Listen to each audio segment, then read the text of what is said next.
So మీరేం కోరుకుంటారు చెప్పండి ఇందులో మొత్తం? మాకు న్యాయం జరగలేదు మ్యామ్. ఫిలిం ఛాంబర్ నుంచి మాకు న్యాయం జరగలేదు.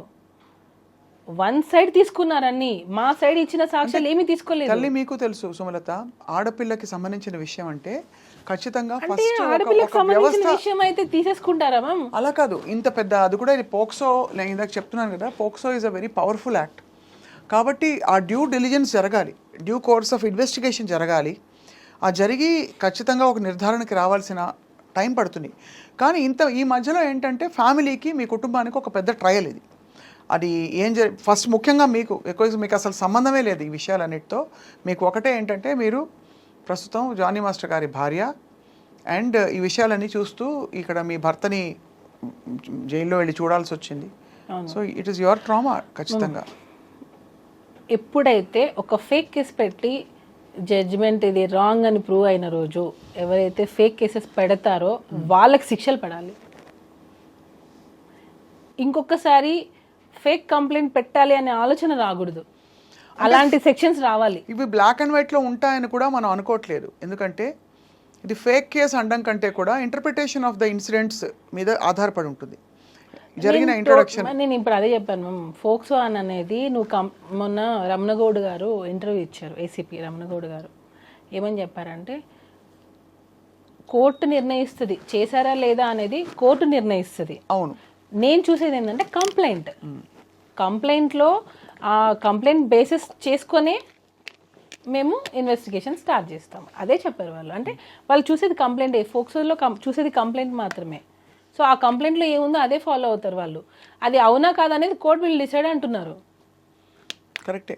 సో నేను అప్పుడు అబద్ధం అని తెలియదు అనుకోండి, అప్పుడు వీళ్ళకి ఏం శిక్షలు పడాలి అంటున్నా. సెక్షువల్ హెరాస్మెంట్ అనేది జరగలేదు అని ప్రూవ్ అయింది, అలా చూసుకుంటే అప్పుడు ఆ అమ్మాయికి ఏం శిక్ష వేస్తారు? అంటే జరగలేదు అని ప్రూవ్ అవ్వడం కంటే కూడా జరిగిందా లేదా మాత్రమే ప్రూవ్ చేయగలుగుతారు. జరగలేదు అని ఎలా ప్రూవ్ చేస్తారు? చేయలేరు. లేడు అని ప్రూవ్ జరిగిందా లేదా అనేదే కదా మ్యామ్, జరగలేదు అనేది ప్రూవ్ అయింది అనుకోండి. There is not enough evidence to a case అయినా అంతే కదా. ఇప్పుడు సుమలత, మీకు జరిగింది కాబట్టి, మీ కుటుంబానికి జరిగింది, మీరు బాధపడుతున్నారు. ఎవరో డ్రగ్స్ అలిగేషన్స్లో తీసుకెళ్తారు, అసలు అందరూ మాట్లాడుకుంటారు వాళ్ళని అనేక రకాల. కానీ ఇక్కడ స్పెసిఫిక్గా పేరు మెన్షన్ చేశారు కదా, స్పెసిఫిక్గా మీ మీద కంప్లైంట్ పెట్టారు కదా, మీరు అది చేయలేదు అని తేలింది. అప్పుడు నేను మీ మీద కంప్లైంట్ పెట్టాను, సో అప్పుడు నేను మిమ్మల్ని టోటల్ డ్యామేజ్ చేశాను. సో నాకేంటి అప్పుడు అది ఇట్ విల్ బి డెటరెంట్. అంటే ముందు ఇలాంటి జెన్యూన్ కేసెస్ జరిగినప్పుడు కూడా ఆడపిల్లలు బయటికి రావడానికి భయపడతారు కాబట్టి. అయితే మీరు అంటే నాకు అర్థమైంది మీ పాయింట్, బాధ్యతాయుతంగా కేసులు పెట్టాలి, అట్లా ఇష్టం కంప్లైంట్స్ పెట్టే వాళ్ళకి కూడా శిక్షలు పడాలి అంటున్నా. మగవాళ్ళని కొంతమందిని టార్గెట్ చేసి ఫేమ్ ఉండి ఒక పొజిషన్కి వెళ్తున్న గ్రాఫ్లో కావాలని వాంటెడ్లీ తగ్గించాలి అని చెప్పి ఇలా ఫేక్ కంప్లైంట్స్ పెట్టే వాళ్ళని, అది కాదు అని ప్రూవ్ అయిన రోజు వీళ్ళ మీద కూడా యాక్షన్ తీసుకోవాలి. అది ఐ థింక్ సివిల్ కేసెస్ ఉండొచ్చు, నాకు తెలియదు. ఎందుకనంటే మ్యామ్ నెక్స్ట్ టైం ఇంకొకసారి కంప్లైంట్ పెట్టాలి అంటే కూడా భయపడేలాగా చట్టాలు రావాలి అంటున్నా. ఖచ్చితంగా, అంటే బాధ్యతాయుతంగా కంప్లైంట్ చేయాలి. ఈ చట్టాల్లో కూడా ఆ వెసులుబాటు ఆటోమేటిక్గా, అంటే ఒక కేసు నమోదు చేసే ముందు కూడా ఒక ఫండమెంటల్, అదే అడిగాను ఇందాక నేను మిమ్మల్ని, ఒక బేసిక్, ఇంతమంది సెక్షువల్ హెరాస్మెంట్ కమిటీ సభ్యులందరూ కూడా ఆరితేరిన లాయర్లు మొదలుకొని సమాజంలో గౌరవనీయులు అందరూ ఉన్నారు. వీళ్ళందరూ ఉన్న దీనిలో ప్రైమా ఫేసి దీన్ని ఒకటి యాక్సెప్ట్ చేయడానికి వాళ్ళు ఏ ఎవిడెన్సో లేకపోతే ఏ విషయాలను పరిగణన తీసుకోవాలో మనకి రేపు అన్ని విషయాలు బయటకు వచ్చినప్పుడే తెలుస్తుంది. ప్రస్తుతం matter is the court. But as a wife తప్పకుండా మీరు ఎంత పడుంటారో అర్థమవుతుంది తల్లి, అర్థమవుతుంది. ఏదైనా సరే జరిగితేనే జరిగిందని ప్రూవ్ చేయగలం, అంతే కదా. జరగంది నువ్వు ఎంత గింజుకున్నా అది ప్రూవ్ అవ్వదు, ఎందుకంటే జరగలేదు కాబట్టి. అవనంత వరకు మీరు బోన్లో ఉన్నట్టే ఇంచుమించు. అదే కదా మ్యామ్. ఇప్పుడు మన చట్టం ఏంటి, ఒకరు కంప్లైంట్ ఇచ్చారు, మీరు ఇప్పుడు ఏమంటారు అక్యూజ్డ్, అక్కడ అక్యూజ్డ్ మాత్రమే, తను దోషి కాదు, నిందితుడు మాత్రమే. అంటే నీ మీద ఇలా ఆరోపణ వచ్చింది, అది వాంటెడ్లీ చేసి ఉండొచ్చు, గ్రడ్జ్తో చేసి ఉండొచ్చు, దేనికైనా చేసి ఉండొచ్చు. ఏమన్నారు జానీ మాస్టర్ ఇదంతా జరిగిన క్రమంలో ఏం చెప్పారు? చాలా డిస్టర్బ్ అయ్యారు మ్యామ్, చాలా అంటే చాలా. ఎందుకనంటే ఇంత కెరియర్ని నేను బిల్డ్ చేసుకున్నాను, ఒక అమ్మాయిని అడ్డు పెట్టుకొని ఇలా చేయాల్సి వచ్చింది అనేది చాలా సఫర్ అయ్యారు. అంటే మనం ఎప్పుడు ఒకరి చెడు కోరుకోము కదా, ఎప్పుడు ఒకరు మంచి కదా కోరుకుంటాము. ఎందుకు ఇలాంటి ఆలోచన వచ్చింది? ఇప్పటికీ ఆ మాస్టర్ అదే క్వశ్చన్ మార్క్. ఇలాంటి ఆలోచన ఎందుకు వచ్చింది, నేను అంతా ఏం చేశాను వాళ్ళకి, ఇదే మాస్టర్ది. ఎప్పుడు కూడా పాపం ఒకరు చెడు ఎప్పుడు కోరుకోరు మ్యామ్, ఎప్పుడు కోరుకోరు. ఈవెన్ యానీ మాస్టర్ అదే ఫీల్ అయ్యారు. మాస్టర్ ఏడ్చారు ఆమె ఫోన్ చేసి, ఏంటి ఇలా జరిగింది సుమా, ఏంటి ఇలా జరిగింది, ఎందుకు ఇలా జరిగింది అని. ఆమె పాపం వాళ్ళ ఇంట్లో ప్రాబ్లమ్స్ మరి ఏమో అని లాస్ట్కి ఉండబట్టలేక వచ్చి తను ప్రెస్ మీట్ పెట్టారు. అంటే అర్థం చేసుకోండి, మీరే అంటున్నారు కదా లేడీ మ్యాటర్ అనేటప్పటికే అందరూ సైలెంట్ అవ్వాల్సి వస్తుంది. అంటే ఎక్కడ ఆడపిల్లకి అన్యాయం ఇంకా వచ్చేస్తాయి కొన్ని సంఘాలు అవన్నీ వచ్చేస్తాయి, ఆడపిల్లలకి అన్యాయం జరిగితే మీరు సపోర్ట్ చేయరా అది ఇది అని అంటారు. కానీ మరి అంత ఉన్నమాట చెప్పాలంటే సుమలత, ఇది ప్రైమా ఫేసి అందరూ చూసి మాట్లాడుకున్న విషయమైనా చాలామంది మీరు అడిగిన ప్రశ్నలు అడిగారు అప్పటి నుంచి ఎందుకు రాలేదని. అఫ్ కోర్స్ అది హేమా కమిటీ రిపోర్ట్ ఇప్పుడే ఎందుకు వచ్చిందని. ప్రైమా ఫేసి అంటే ఏంటి మేము ఇప్పుడు అంటే ప్రైమా ఫేసి అంటే జరిగిన వాటిని బట్టి అప్పుడు జరిగిన సంఘటనలని బట్టి ఒక అంచనాకి రావడం. బెయిల్ ఎందుకు ఇచ్చారు మేము జానీ మాస్టర్కి, ఏ బేసిస్ మీద ఇచ్చారో మీరు చూసారా? అంటే నేను రిపోర్ట్ చూసారా? అది కరెక్టే. అంటే మీరు చెప్పండి, అంటే బెయిలబుల్ నాన్ బెయిలబుల్ అఫెన్సెస్ కొన్ని ఉంటాయి.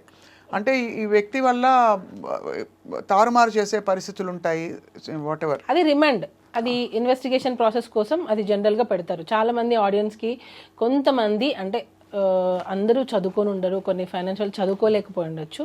వాళ్ళు ఏంటంటే జైలుకి వెళ్ళగానే ఇతను తప్పు చేశాడు అని కొంతమంది డిసైడ్ అయిపోతారు. తప్పు చేయకుండా జైలుకి వెళ్ళిన వాళ్ళు చాలా మంది ఉన్నారు. కానీ జైలుకి వెళ్ళారనంటే ఇతను తప్పు చేశాడు కాబట్టి కదా అరెస్ట్ చేశారు, కాబట్టే కదా ఎఫ్ఐఆర్ అయ్యింది, కాబట్టే కదా జైలు తీసుకెళ్లారు, ఇలాంటివి ఉన్నాయి. అలా కాదు, లా గురించి కూడా అందరూ తెలుసుకోవాలి. ఒక కంప్లైంట్ అనేది ఇచ్చినప్పుడు ఆ ఇన్వెస్టిగేషన్ని తను ఏమన్నా తారుమారు చేస్తారేమో అనే డౌట్ ఉన్నప్పుడు మాత్రమే తనని రిమాండ్ చేసి పెడతారు. ఎందుకంటే ఇప్పుడు పాన్ ఇండియా కొరియోగ్రాఫర్ కాబట్టి ఏమైనా ఇన్ఫ్లుయెన్స్ చేస్తారేమో అనే డౌట్తో అతన్ని రిమాండ్లో పెట్టారు. ఇది అందరూ తెలుసుకోవాల్సిన విషయం. ఇంకొకటి జానీ మాస్టర్ కేసు ఒప్పేసుకున్నారు అన్న ఒప్పేసుకున్న స్టేట్మెంట్ అసలు మాస్టర్ నోటి నుంచి ఎవరైనా విన్నారా? అది కూడా పుకారే, అది కూడా రూమరే. ఎక్కడ మాస్టర్ చేస్తే కదా ఒప్పుకునేది. సో ఎక్కడ చేయలేదు, తను అసలు ఒప్పుకోలేదు, అయినా కూడా ఒప్పుకున్నారని రూమర్ పుట్టించారు. అదొకటి. ఇవన్నీ కూడా పక్కన పెడితే ఎప్పుడైతే జైల్లోకి వెళ్ళేసి వచ్చిన వ్యక్తి అంటే తను తప్పు చేశాడు కాబట్టి జైల్లోకి వెళ్ళారు, తను తప్పు చేశాడు కాబట్టి జైలుకి వెళ్ళారు, ఇదే చూస్తారు తప్ప అసలు లా గురించి నిజంగా మనం కొంచెం తెలుసుకోవాలి. ఐ థింక్ ఇవన్నీ జరుగుతున్న కొద్దీ తెలిసి వస్తుంది సుమా. బెయిల్ ఇచ్చిన దానిలో కూడా క్లియర్ కట్గా ఉంది, అది నార్మల్ బెయిల్ ఇచ్చారు, కండిషనల్ బెయిల్ కాదు, నార్మల్ బెయిల్ ఇచ్చారు. ఏమని ఉంది అందులో క్లియర్గా ఉంది, ఒకవేళ ఇది ఉన్నా సరే ఇద్దరి అంగీకారంతోనే ఉంటుంది కాబట్టి ఇన్ని సంవత్సరాల తర్వాత తను కంప్లైంట్ పెట్టడం అనేది కరెక్ట్ కాదు. తనలో ఉన్న బేసిస్ ఇదే. తను చెప్పుకునే అంత ఏజ్ తనకుంది, తను ఏదైనా హరాస్మెంట్ జరుగుంటే తను ఫైండ్ అవుట్ చేసి చెప్పే స్టేజ్లో తను ఉన్నింది కాబట్టి. ఇంకోటి కంప్లైంట్ లాడ్జ్ చేయడం లేట్ అయ్యింది, అసలు ఫోక్సో దీనికి వర్తించదు అనే విధంగా ఆ బెయిల్లో ఉంది. ఏది మన బెయిల్ స్టేట్మెంట్లో అలా ఉంది. ఎందుకనంటే ఎప్పుడో 16 years జరిగింది, 16 years అప్పుడు జరిగింది అన్ను, 17, 18, 19, 20, 21 ఇన్ని ఇయర్స్ నువ్వు ట్రావెల్ చేసావు అంటే ఒకవేళ నిజంగా జరిగి ఉంటే అన్ని ఇయర్స్ నువ్వు నీకు ఇష్టంగానే ఉన్నావు, నీకు ఇష్టంగా నువ్వు ఉండి ఈరోజు నీకు ఎక్స్పెక్ట్ చేసింది రాకపోతే నువ్వు వచ్చి కంప్లైంట్ పెట్టావు. మొన్న సుప్రీంకోర్టు కూడా ఇచ్చింది కదా మేము జడ్జిమెంట్. ఒకవేళ నిజంగా రిలేషన్లో ఉండి, ఇప్పుడు నేను మాస్టర్ అయినా సరే రిలేషన్లో ఉండి ఇన్ని సంవత్సరాలు కాపురం చేసి నేను ఇప్పుడు నన్ను టార్చర్ చేస్తున్నారు, నాకు న్యాయం కావాలి, నాకు విడాకులు కావాలి, నాకు కంపెన్సేషన్ కావాలి అని నేను కేసు పెడితే కొట్టేస్తుంది కదా ఖచ్చితంగా. ఇంకక్కడ ఎక్కడుంది మేము అంటున్నా నేను. నువ్వు పెట్టిన కంప్లైంటే క్లియర్ కట్గా నేను ఇన్ని రోజులు వర్క్ చేశాను, తను ఫిలిం ఛాంబర్లో ఇచ్చిన కంప్లైంట్ అయినా కానివ్వండి, దీనిలో అయినా కానివ్వండి, నేను నా అవసరాల కోసం నోరు మూసుకొని పని చేయాల్సి వచ్చిందని తను క్లియర్గా చెప్తుంది. అంటే నీ అవసరాల కోసం నువ్వు ఉన్నావనే కదా కంప్లైంట్ పెట్టావు. అప్పుడు నీ అవసరాలు తీరిన తర్వాత నువ్వు ఇప్పుడు వెళ్ళిపోయిన తర్వాత నువ్వు కేసు రైట్ ఎక్కడుంది నీకు అంటున్నా. పోనీ నాకు ఇంకొక క్వశ్చన్, మీరు నాకు ఆన్సర్ చెప్పండి. హరాస్మెంట్ జరిగింది అన్నాం, సరే ఓకే, 2023 Febలో వెళ్ళిపోయావు, మరి ఈ 1 year గ్యాప్ ఉంది. హరాస్మెంట్ అని ఈ 1 year గ్యాప్లో నీకు జరగలేదు, అప్పటిది నువ్వు ఇప్పుడు ఎందుకు పెట్టావు? అంటే అది అంటే దానికి అది బలమైన పాయింట్ కంటే కూడా మీరు అన్నారు కదా అవసరం కొద్దీ ఉండడం, ఆ తర్వాత అవసరం తీరాక లేకపోతే అవసరం 1 year గ్యాప్ వచ్చింది, నువ్వు కంప్లైంట్ 1 year గ్యాప్ తర్వాత పెట్టావు అంటున్నా. దానికి లక్ష కారణాలు ఉంటాయి. ఎందుకంటే అంటే గ్రడ్జ్ గ్రడ్జ్ కావచ్చు, పాయింట్లు అంటే ఇది అంటే లాజికల్గా చూస్తే it can be anything. It can be anything అంటే ఆ టైంకి మనసు గట్టిపడి ఉండొచ్చు. అంటే అంతవరకు 1 ఇయర్ తర్వాత నువ్వు రిలీజ్ అయ్యి నాకు హెరాస్మెంట్ జరిగింది, నా లైఫ్ పోయింది అని చెప్పి నువ్వు వచ్చి కంప్లైంట్ పెట్టావా? మరి అప్పటి వరకు నువ్వు నీ నీ సంతోషం నువ్వు చూసుకున్నావుగా, ఏం సంతోషం చూసుకుంది? నీ వర్క్ నువ్వు చేసుకున్నావుగా. సో ఏం జరిగితే కంప్లైంట్ పెట్టిందంటారు? ఎవరో పెట్టించారంటారు. అదే కదా మేము నేను చెప్పేది అప్పటి నుంచి, అదే చెప్తున్నా నేను. ఇప్పుడు ఎన్నో ఇయర్స్ కలిసి వర్క్ చేసావు, వీడియోస్ యూట్యూబ్లో కొడితే ఎన్ని వస్తాయి, ఇద్దరు కలిసి వర్క్ చేసిన వీడియోసే చాలా ఉన్నాయి. అదొక్కటే పాయింట్ నేను అడిగింది ఫస్ట్ నుంచి అన్ని videos అడుగుతున్నది అదే, ఉన్నాయి నేను కదా. తను దొరికినా అదే అడుగుతా. అన్ని అన్ని videos ఉన్నాయి వీడియోస్ లో మీరిద్దరు చాలా సఖ్యతతో, ఇన్ఫాక్ట్ ఏమనుకోకండి, చూస్తే ఇద్దరు ఇష్టపడుతున్నట్టుగా అనిపించే వీడియోసే ఉంటాయి ఎక్కువ. ఎందుకంటే there is a strong bond. ఇద్దరు ఒక మెంటరు, తర్వాత ఇద్దరికి కామన్ షేర్డ్ ఇంట్రెస్ట్ కావచ్చు. సపోజ్ మేము ఉన్నిందే అనుకోండి, సపోజ్ మీరు ఇన్నిసార్లు అడుగుతున్నారు కాబట్టి ఉన్నిందే అనుకోండి. సపోజ్ ఉంటే కూడా నీ అవసరానికే కదా నువ్వు ఉన్నావు. ఉంటే నీ అవసరానికి ఉన్నావు, నీ అవసరాలు తీర్చుకున్నావుగా. ఇప్పుడు ఇంకా నీకు అవసరాలు కావాలి అని అంటే ఎందుకు వస్తారు, ఎందుకు వస్తాయి? నీ అవసరాల కోసం నువ్వు ఉన్నావు, నీ అవసరాలు తీరిపోయాయి, నువ్వు వెళ్ళిపోయావు. వెళ్ళిపోయిన 1 ఇయర్ తర్వాత నువ్వు కంప్లైంట్ పెడుతున్నావు. అసలు టోటల్గా ఇన్వాలిడ్. మేము అసలు ఎక్కడ కూడా వ్యాలిడ్ పాయింట్సే లేవు. నువ్వు కంప్లైంట్ పెట్టడం లేటే, నువ్వు ఇప్పుడు వచ్చి నాకు సెల్ఫ్ రెస్పెక్ట్ అది ఇది అని అంటున్నావు. మరి సెల్ఫ్ రెస్పెక్ట్ వదిలేసి నువ్వు ఇన్ని రోజులు కాంప్రమైజ్ అయి ఉన్నావా? అప్పుడు నీ సెల్ఫ్ రెస్పెక్ట్ ఏమైంది? రియలైజ్ అవ్వడానికి అదే కరెక్టే.